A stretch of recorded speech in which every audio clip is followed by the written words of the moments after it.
Okay, Brother Joe 7 here, out on the High Plains Homestead, and we're getting into the Pinterest wife's favorite thing in the world, pallets, and using them to make something new.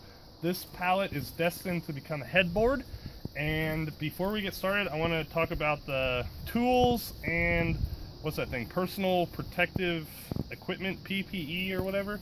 I have some glasses on. I don't think I'm going to need them, but you know, it's always a good thing, and I wear glasses anyways. I have this sweet jumpsuit that I had. I got turned on to these jumpsuits a long time ago. I got one at a thrift store just like as a joke, but then when I actually started working on cars and doing work and stuff after high school, they're super convenient because here I am ready to go, and actually I still have my church clothes on underneath it here, so I didn't have to change or anything, just slip it right on over the top. And then as far as tools are going, I have a hammer. It's an est-wing or an east-wing hammer. Best hammer ever. Whenever I was working in construction, every single guy had some form of an est-wing hammer on, so I knew this one was the one that everybody's going to need. You may notice this duct tape wrapped around the top of it. That's because new hammers, they have a ping. When you bang stuff, they ring. And if you wrap some duct tape around it, it looks ugly, but it is a dampener and it doesn't ping anymore, so it saves your irritation. This is the ultimate tool that's going to make my job most easy. It's called a cat's paw. I got this one from my grandfather's toolbox, and it's a nail puller. And the thing about them is that they get real sharp on the tips, so you can kind of dig down into the wood to grab them if you need to. And then they also get sharp up into here, so if you pound on it enough, you can cut the head off of the nail if you want to. So this thing's gonna save me a lot of work. In addition, I got the handy dandy crowbar that I picked up at Harbor Freight for like $6 or $8 on sale. I figure once I use the cat paw to pull these nails out, I can use this one to put some extra gusto on it if I need to, because if any of you have ever taken apart a pallet, or if you haven't, the nails that they use are not your typical nail. They're what's like a concrete nail, so they're sort of threaded a little bit, fluted. More, not so much like a screw, but they're pretty serious to pull out. And in addition, it's all hardwood. That's one of the benefits of these. They're not made out of pine, they're made out of some sort of oak or something. And then last, I got an extra backup hammer, just an old guy, and a little dead blow mallet, which is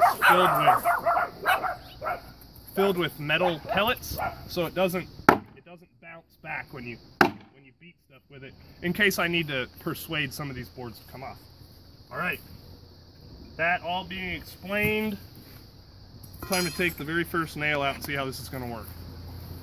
Let's start at the top. Cat's paw.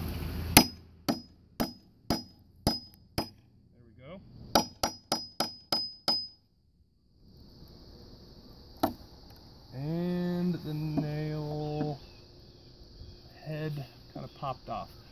That's part of the benefit of these cat's paws, though. You can kind of dig down into the shank of the nail if you need to. Pull it out. This one maybe not so much wanting to come out. Let's try it from a different angle.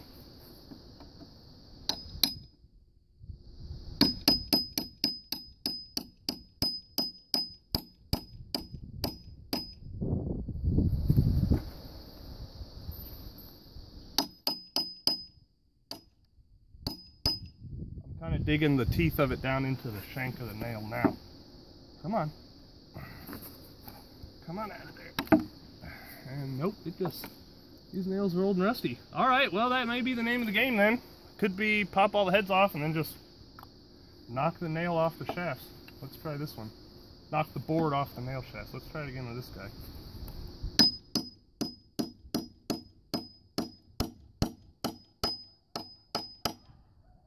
There go the puppies again. Come on, nail. Nope. It seems like the nail's in here stronger than it's willing to come back out. The rust has gotten to them.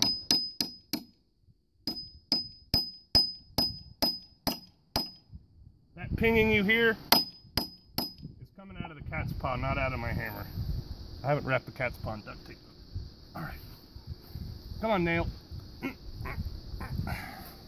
Ooh, this one feels like it might be starting to come out.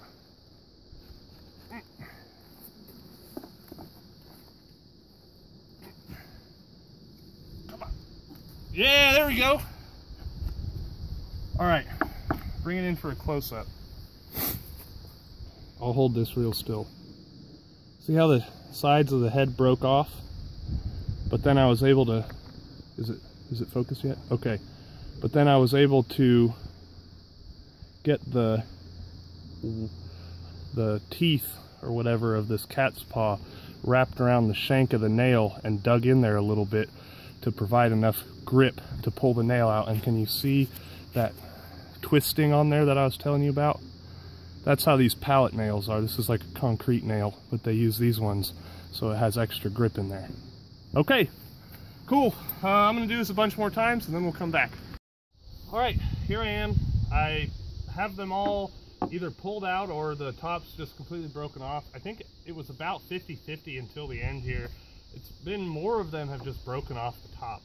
However, the farmer who we got this from told me, it says on the end, Funk Seed Company, and he said this pallet has to be from like the 60s because Funk hasn't been a company since then.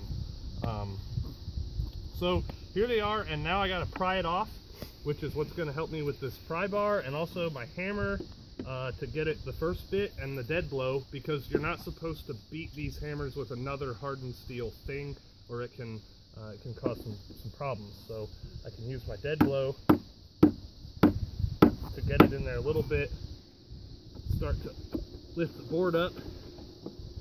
All three of these broke off, and I think two of these ones did, but as you can see, it's already starting to come up. And then I'll do the same thing down here on this end. I might not even have to use the big crowbar.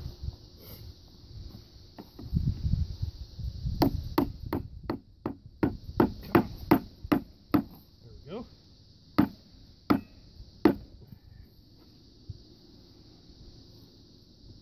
All right.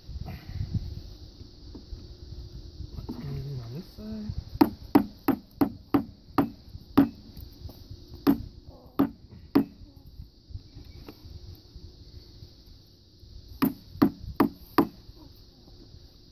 What's that old quote about? Give me a lever long enough and I can move the whole world? Something like that. Looks like we're going to use a series of levers and wedges and stuff here. Get this one in the middle. There we go. Aha! And there it is. First board. As you can see, this side is pretty chewed up because especially these three were really deep down in there. But the cool thing about a board is that there's two sides to it. And this side is pretty good, except for the nail holes. And it's some sort of hardwood in pretty good shape, has that rustic appeal to it. Let's do that again. Earlier, I forgot to mention that I'm wearing gloves, but you guys can obviously see that. These are just like the $8 gloves from Harbor Freight. Check these out though. Where the ones that broke off, now all these little nails are sticking up. I'm gonna pound all these down. I'm gonna try to pound them straight in, but they may just get bent over. I'm gonna be doing that because I don't want to poke myself with a rusty nail from the 60s as I'm maneuvering this thing around and flipping it all around. So being careful, you know, doing the right thing in advance. Yeah, they're gonna bend over, it looks like.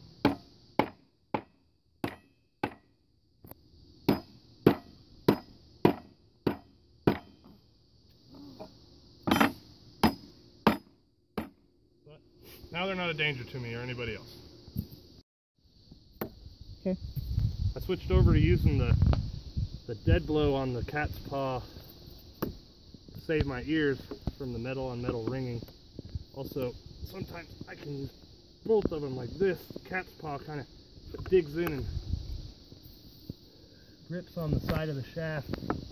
I don't want to waste time trying to refocus it, but there's little indentions where the angle of the cat's paw is digging in there and gripping on the actual nail part because these tops are just so rusted. It's been working out pretty well, and it's been a lot less annoying.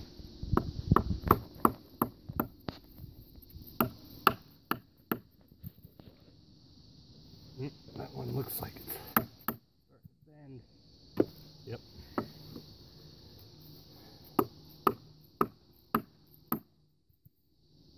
Come on. Nope. Alright, well that one just ripped off.